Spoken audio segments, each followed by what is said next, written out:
Trump leaned into the mic, smirked, and said, "Sit down, boy." The room froze. Barack Obama didn't flinch. He didn't raise his voice. He raised the stakes. In a single breathless moment, the power flipped, not with anger, but with silence.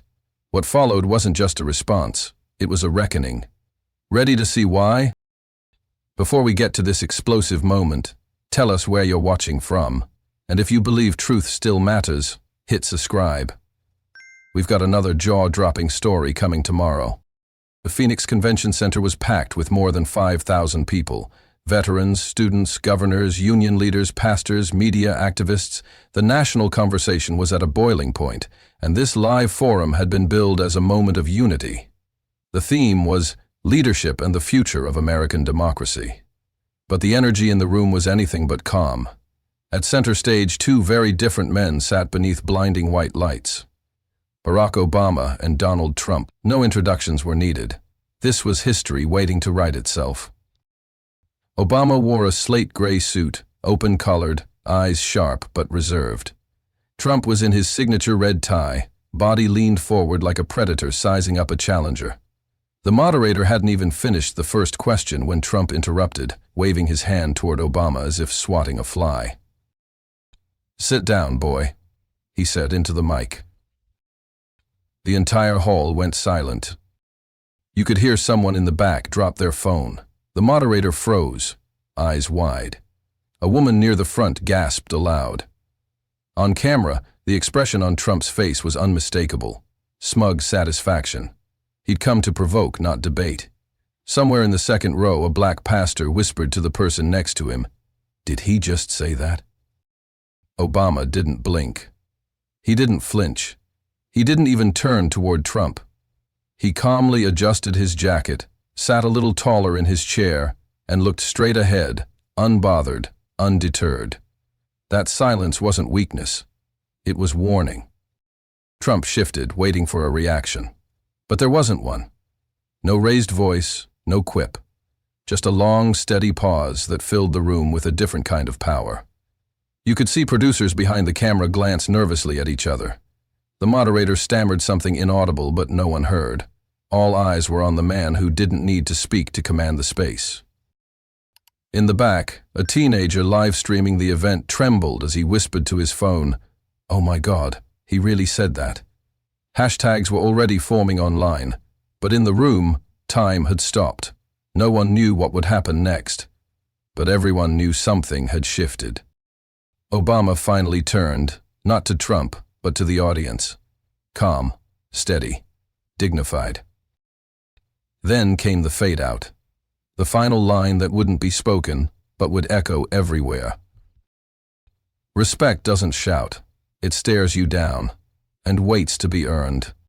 The Trump story has always been about volume. Long before he descended that escalator in 2015, Donald John Trump was already a walking headline, loud, brash, and built for television. From Manhattan real estate to reality TV, his rise was powered not by humility or policy, but by persona. Trump didn't build a legacy through quiet leadership or legislative wins. He built it by overwhelming the conversation, the making his name impossible to ignore. "You're fired" wasn't just a catchphrase.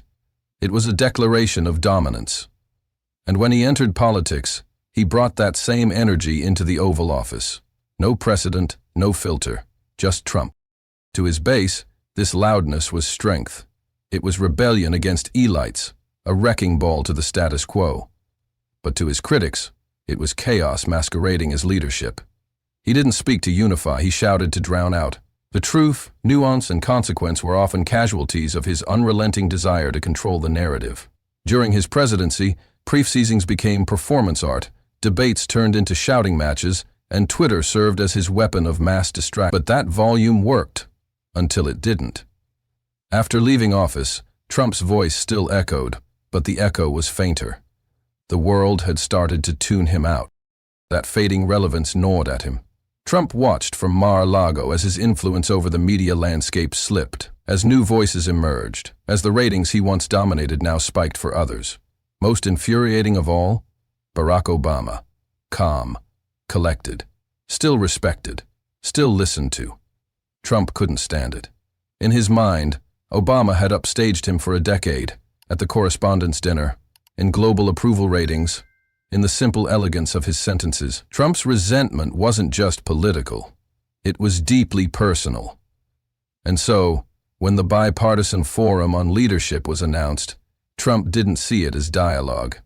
He saw it as an ambush he had to control. His advisors were clear. This is a trap if you let it be. Stick to leadership. Stay presidential. Don't make it personal. Trump nodded, smiled, then waved them off. In private, he muttered, "Who runs this country?" The forum wasn't just another event. It was Trump's attempt to recapture dominance, to force the spotlight back onto himself by pushing Obama out of it. And what better way than with a single, cutting line? But he misjudged the battlefield. Trump thought the weapon would be his voice. He didn't anticipate what silence could do. When he leaned in and spat out, "Sit down, boy," he wasn't just hurling a slur. He was testing the limits of volume's power. But instead of shockwaves, there was stillness. The cameras didn't cut. The crowd didn't roar. They held their breath. And in that frozen moment, something inside the room shifted. Trump had spoken loudly, but the silence hit harder. Barack Obama has always understood the weight of silence. From the moment he stepped onto the national stage at the 2004 Democratic National Convention, his calm presence was his signature, not because he lacked emotion, but because he carried history on his back. As America's first black president, every word he spoke was measured not out of fear, but out of strategy. He knew that for someone who looked like him, speaking too forcefully risked being labeled angry, speaking too softly risked being labeled weak. So he chose dignity, always. Power through poise, that was the Obama way. His presidency was a study in balance. Wars and economic collapse, healthcare battles and racial unrest. Through it all, Obama's tone rarely wavered. His critics called him too professorial, too aloof, not emotional enough. But those close to him knew better. He wasn't cold. He was calculating. Every silence had purpose. Every pause was armor. He wasn't performing for the cameras. He was protecting something larger than himself. The fragile idea that a black man could lead the free world without succumbing to the caricatures that had haunted generations before him. So when the bipartisan forum on leadership was announced, Obama didn't come to brawl. He came to model. His team prepped him thoroughly. They knew Trump's tactics. They warned him, "He's going to bait you. He'll try to trigger you." Obama didn't flinch. "Then let him try," he said with the quiet conviction of someone who had outlasted louder men before. To him, the forum wasn't a place to fight fire with fire. It was a place to prove that calm could still command the room, that dignity could still matter. And above all, that leadership didn't need to shout to be heard. The memory that stayed with him most, though, didn't come from the White House or the Senate chamber. It came from his childhood, sitting on his grandfather's porch in Honolulu. A neighbor had made a cruel joke, something about boys who needed to stay in their place. Young Barack didn't understand why his grandfather's hands had clenched so tightly. That word, his grandfather had said slowly, isn't just a word. When they call you that, they're not talking about your age, they're talking about your worth. It was a lesson that stuck like bone-deep instinct. So when Obama heard Trump say it, "Sit down, boy," he didn't need to ask what it meant. He already knew. The insult wasn't just racial. It was generational, historical, ancestral, but instead of reacting, he let the moment hang. He adjusted his suit jacket, sat still, let the silence choke the air like smoke. He understood something Trump never would, but real strength isn't proven by how loud you roar, but by how long you can hold your ground without blinking. Obama didn't come to the forum for a fight, but he came prepared for one. Not with comebacks, not with fury, but with something far more dangerous to ego-driven men: grace under fire. In a culture addicted to spectacle, he chose restraint. In a room designed for noise, he became the echo. And that, more than any insult Trump could throw, would be the moment America remembered. The lights in the Phoenix Convention Center bathed the stage in presidential white. A sweeping backdrop read, "Forum for the Future of Democracy." 2 chairs, 2 microphones, 2 men, both former presidents, both icons in their own right, sat facing forward. The moderator hadn't even finished the opening remarks when Donald Trump leaned forward with a smirk creeping across his face. He didn't raise his hand. He didn't wait. He cut in. "People don't want lectures, they want action," Trump blurted into the mic, interrupting the moderator mid-sentence. Laughter rippled unevenly through parts of the audience, mostly from his own loyalists seated in strategic rows. He grinned, enjoying the sound of his own voice. Cameras whirred, reporters jolted alert. He gestured vaguely toward Obama. "All this polished talk, all this calm demeanor. Folks are sick of it. We need fighters, not philosophers." Obama didn't respond. He sat with his legs crossed, his left hand resting over his right. The moderator paused, unsure how to proceed, but nodded for Trump to finish. And that's when it came. With the arrogance of a man who mistook silence for submission, Trump leaned into the microphone, his voice amplified across the auditorium. "Sit down, boy." Time cracked. The words fell like a slab of concrete across the room. Audible gasps. A cameraman cursed under his breath. A black pastor in the front row clutched the side of his chair. A teacher in the third row instinctively placed her hand over her teenage sons. The moderator's lips parted, stunned. A woman in the upper balcony stood up, involuntarily, shaking her head in disbelief. Trump leaned back, clearly expecting a firestorm. Or at least a confrontation that would let him posture as the aggressor. But what followed wasn't rage. It wasn't even disappointment. Obama didn't move. No flinch, no furrowed brow, no pursed lips. Instead, he calmly reached for his jacket and straightened it. One deliberate motion. Then, he slowly reclined into his chair, his fingers interlaced, gaze forward, not at Trump, but beyond him. The silence was suffocating. Trump chuckled, unsure. "What, did I say something wrong?" he asked, pretending confusion. "I'm just saying what everybody's thinking." Nobody laughed. Signs were out now, red lights blinking. TikTok was recording. Live streams were rolling. Hashtags were forming in real time. "Sit down, boy" shot up the trending list within seconds. But the man at the center of it, the target, didn't react. His silence was deafening. Trump shifted in his seat. "You people act like I punched him or something," he said, chuckling again, this time thinner. "I thought we were having a little fun." Still, Obama said nothing. No words, no gestures. And yet somehow, the power had left Trump's voice and landed squarely in the silence that now enveloped the room. 10 seconds passed. 10 long, breathless seconds where no one moved, no one blinked, and the air itself seemed to stiffen. The silence didn't break. It deepened. It wrapped itself around the room, squeezing tension into every corner of the stage. Donald Trump leaned back with that uneasy smirk still half plastered on his face, but something in his eyes flickered. Uncertainty, maybe even fear. Because Barack Obama hadn't flinched, hadn't spoken, hadn't so much as looked in Trump's direction. Then Obama leaned forward. His fingers steepled, elbows gently resting on the arms of his chair. He looked at the moderator briefly, an acknowledgement that yes, now, he would speak. But when he did, his voice didn't rise. It lowered, calm, controlled. A velvet edge to every word. "I've been called many things in my life," he began, pausing, some true, some not. "But respect," he leaned in slightly, "has never been something I had to beg for." Applause broke the silence, like thunder shattering a stormless sky. Some audience members stood instinctively, others gasped, whispering, "Did he just say that?" But Obama wasn't done. He waited, let the applause settle like dust after an earthquake. "Leadership," he continued, "is not about who shouts loudest.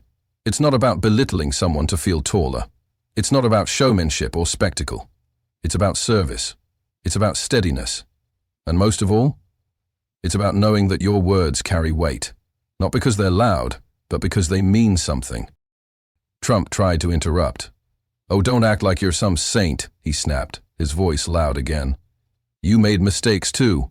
Don't stand there and pretend Obama didn't turn. He didn't match the volume. He simply paused, and then continued as if Trump hadn't spoken at all. "The presidency doesn't make you powerful," Obama said, voice like steel under silk. "The title doesn't crown you with grace. Your conduct does." The audience roared again. Not just applause. Cheers, whoops, shouts of affirmation. A woman near the front shouted, "Tell it." A teenager in the back threw up his hands and whispered to his friend, "This is history." Trump shifted uncomfortably. His hands folded tightly, then unfolded. He tapped a foot, fumbled with his cufflink, but the attention was no longer his to hold. The spotlight, both literal and metaphorical, had moved. Obama turned slightly, not to Trent but to the audience. "Every young person watching this," he said gently, "understands something. When they try to pull you down with old names, old tricks, old weapons, they're doing it because they've already lost the argument. Don't raise your voice.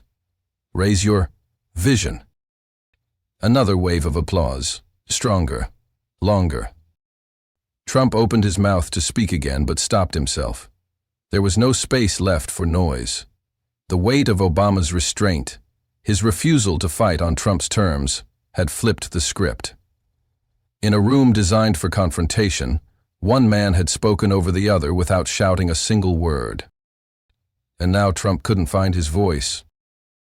Obama waited, letting the applause fade, not rushing to fill the space, but honoring the gravity of what had just happened. He looked across the audience, then back toward the moderator, then finally, calmly, toward Trump. His voice, when it returned, was low and deliberate. "When you call someone boy on a national stage," he said, "what you're really doing is revealing your fear, not your strength." A ripple moved through the room, the kind that doesn't make noise, but makes history. You could feel it in the shift of posture, in the way cameras refocused, in the way every person present straightened just a little. It wasn't outrage anymore, it was realization. Obama hadn't come to play defense. He'd come to reclaim the rules of engagement. The room broke into a standing ovation. First, a few scattered audience members stood, then the entire front row, then the middle, until the wave reached the back. The claps weren't just approval. They were relief. Someone had finally said what needed to be said, not with anger or insult, but with poise sharp enough to cut through generations of coded language. Trump crossed his arms, tight, unmoving. His jaw clenched as he scanned the audience, no longer hanging on his words, but on Obama's silence. His base instincts, lash, out, shout, insult, battled against the reality settling in. The crowd wasn't on his side anymore. A young girl seated 2 rows from the front looked to her mother and mouthed, "Hua." Her mother nodded slowly, never breaking eye contact with the stage. The moderator finally stepped in, attempting to redirect. "Thank you, President Obama. Thank you, Mr. Trump. Let's return to our core question about the future of democracy." But there was no going back, because the future of democracy had already been answered. It was unfolding in real time.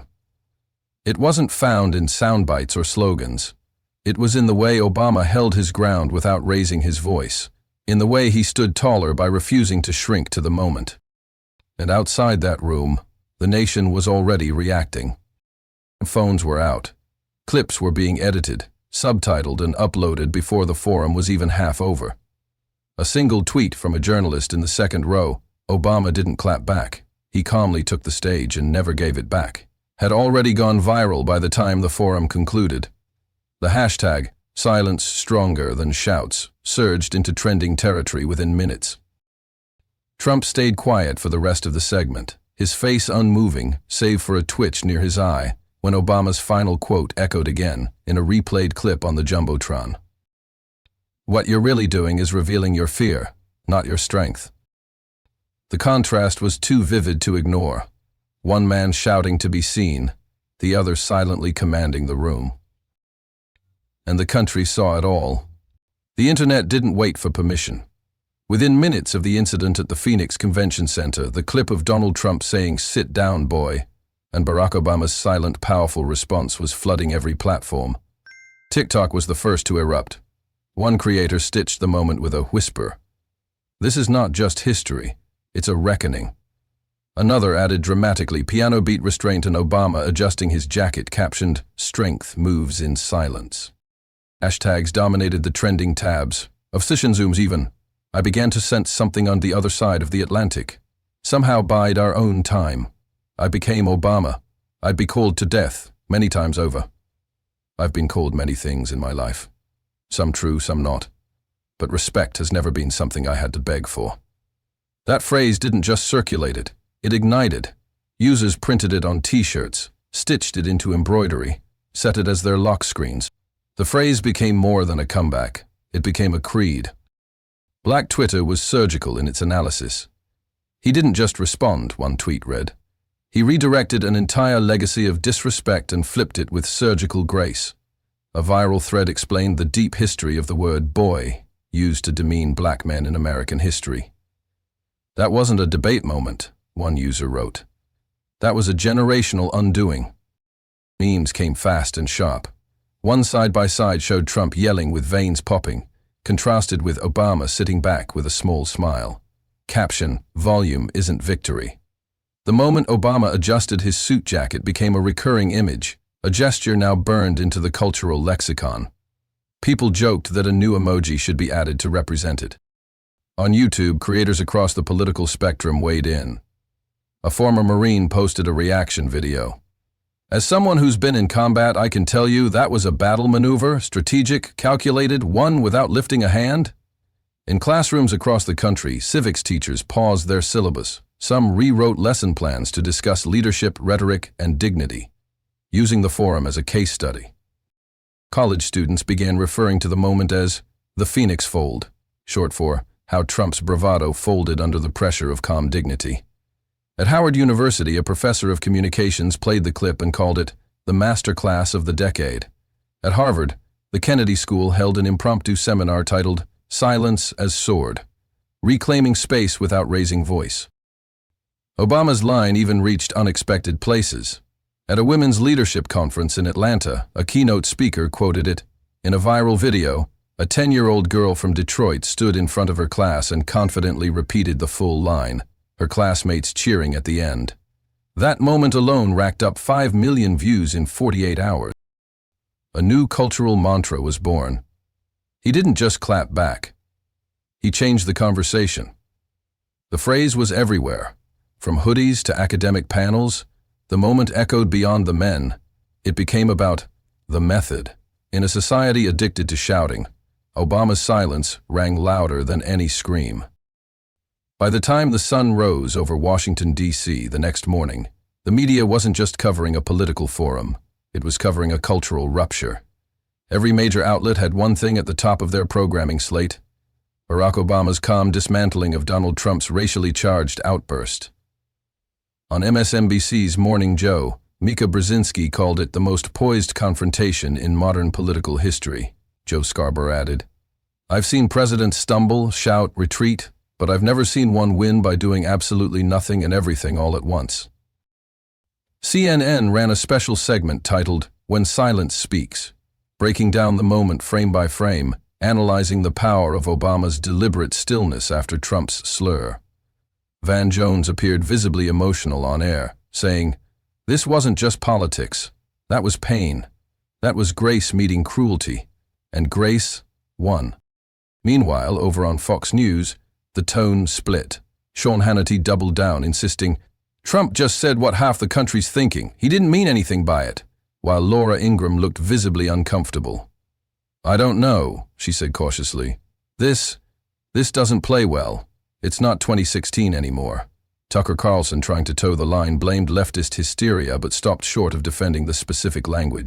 Inside Fox, according to insiders, producers were scrambling to navigate the fallout. Viewership spiked, but so did internal tension. On The View, the co-hosts didn't hold back. Sunny Hostin shook her head. "That wasn't a debate. That was a character check and only one man passed." Whoopi Goldberg added, Obama didn't just sit down. He stood tall, without moving an inch. Joy Behar jokingly called Trump's outburst the verbal equivalent of stepping on a rake. The audience roared.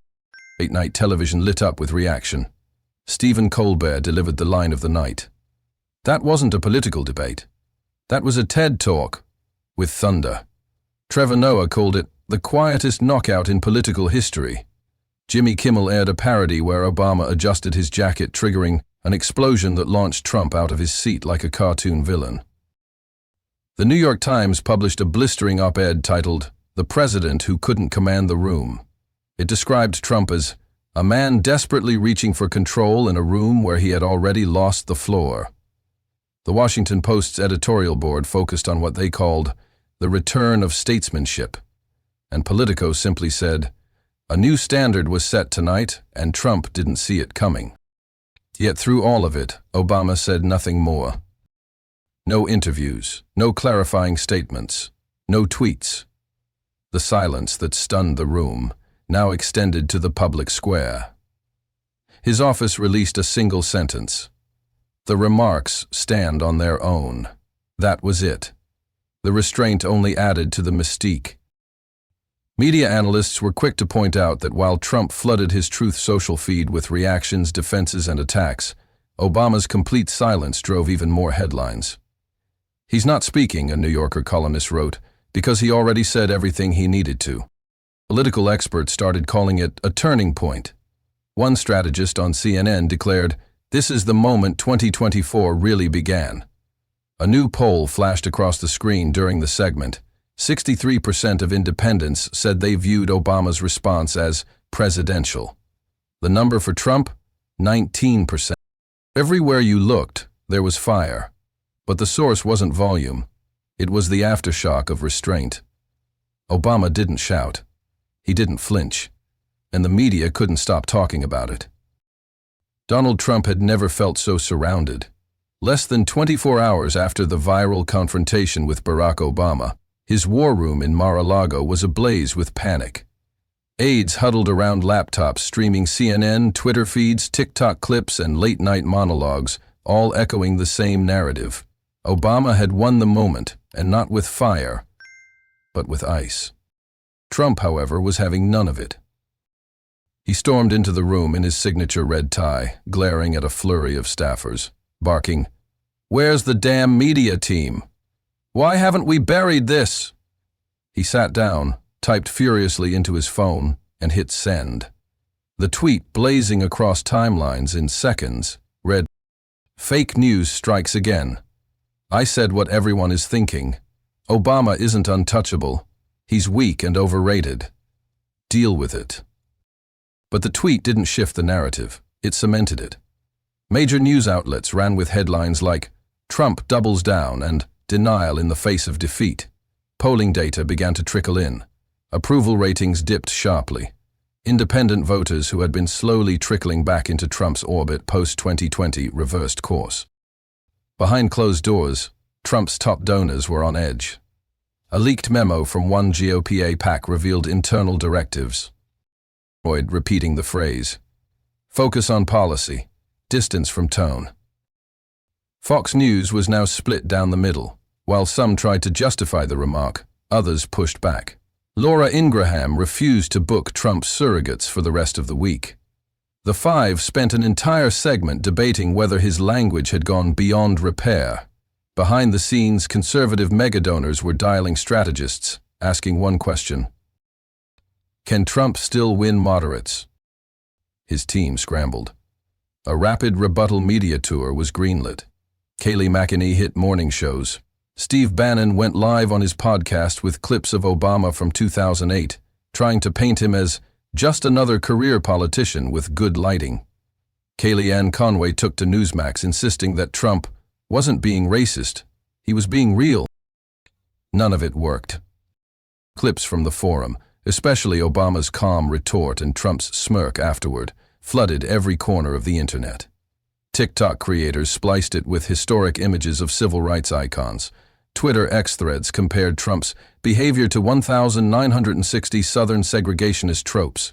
Gen Z influencers turned "sit down boy" into a warning label, often sarcastically referring to toxic behavior with the hashtag "you just tried."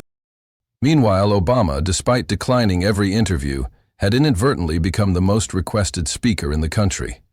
Universities, leadership conferences, and global forums reached out to his team, asking him to headline panels.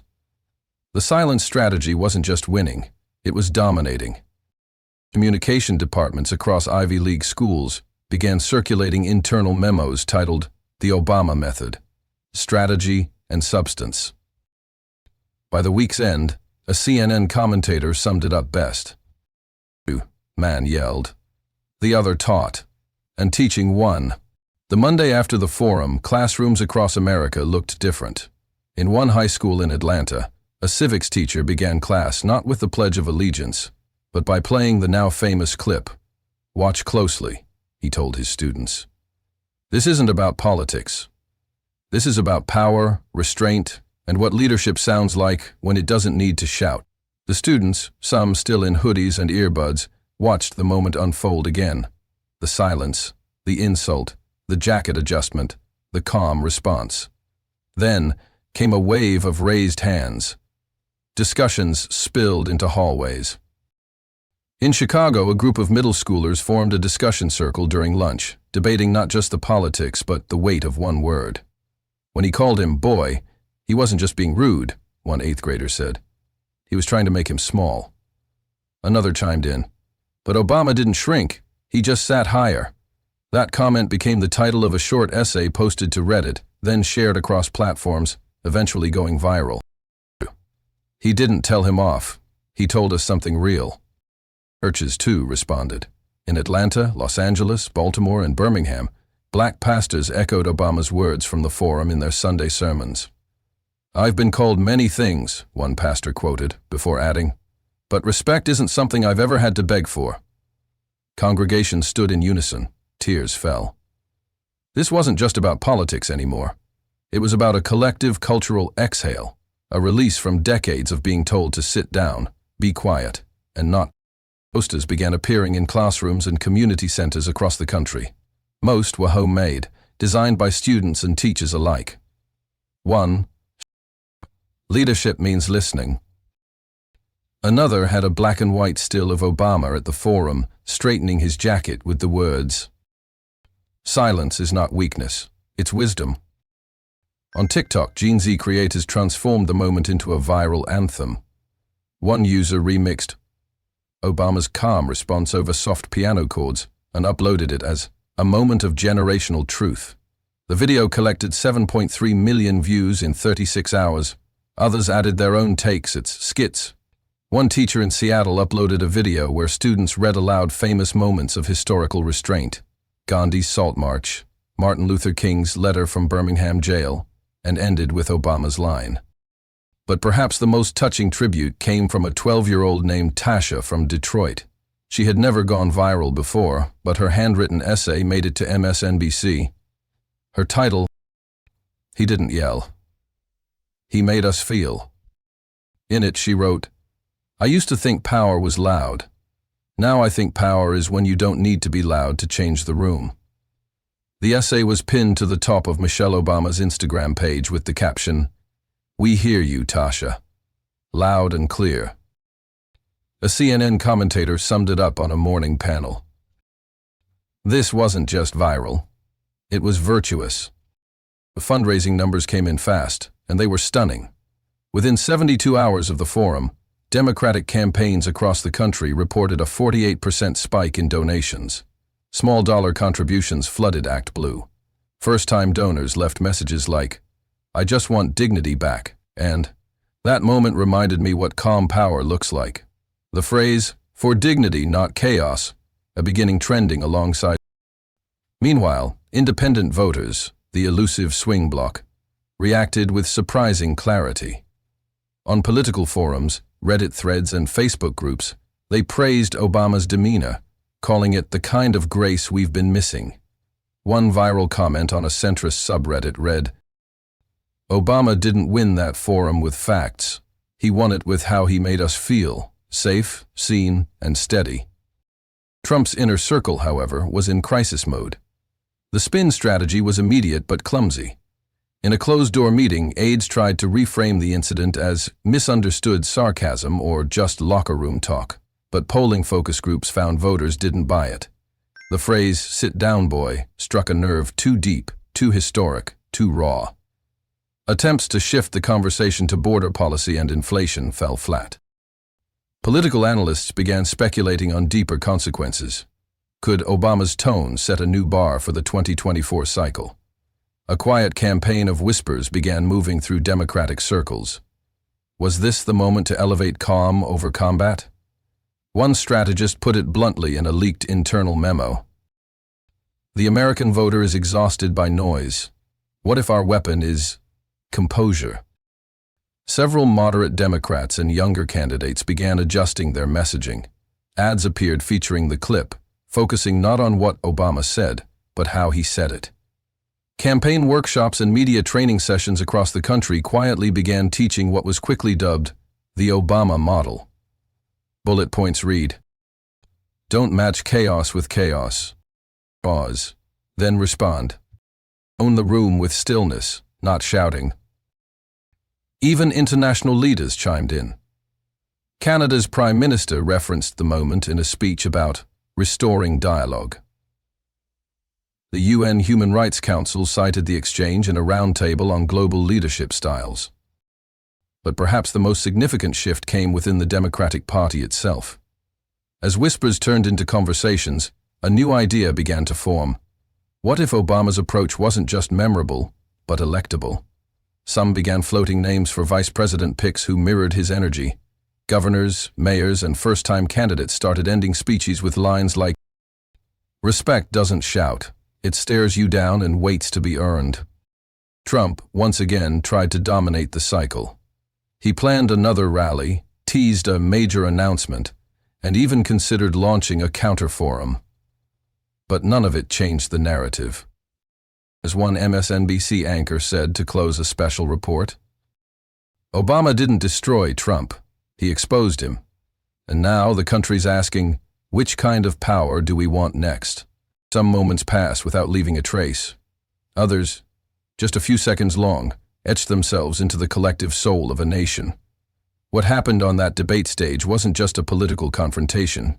It was a cultural reckoning.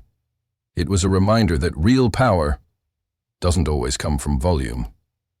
Sometimes, it walks in quiet, straightens its jacket, and says more with stillness than 1,000 shouted slogans ever could. We live in a time where loudness is often mistaken for leadership, where the ones who interrupt, insult, and dominate the room get the spotlight, while those who carry themselves with dignity are labeled weak or passive. But Barack Obama's silence was not passive. It was powerful. It was not retreat. It was control. In that moment, he didn't just respond to a slur. He reframed the idea of what strength looks like in modern America. We're told to raise our voices to be heard, but sometimes silence is the loudest truth. It's the mirror that reflects who we are and what we value. So ask yourself, in this moment, in this country, who do you want leading? Someone who shouts down their critics, or someone who stands firm without raising their voice? Someone who picks fights, or someone who picks the right moment to speak? This wasn't just a forum. It was a test, and one man passed without even standing up. If you believe that leadership isn't about noise, it's about impact, clarity, and emotional control, then hit subscribe right now. Join a growing movement of people who are done with the chaos, done with the noise, and ready for something deeper. The kind of leadership that moves culture without moving a finger. The kind of truth that cuts without needing a blade. The kind of presence that lingers long after the cameras shut off. And we want to hear from you. Drop a comment below and tell us, what does leadership mean to you? Is it performance or principle? Is it speaking first or knowing when to pause? Share your thoughts and join the conversation reshaping how we define strength in this generation. Because some debates end with applause, but the ones that matter, those end in silence. The kind that echoes long after the noise fades.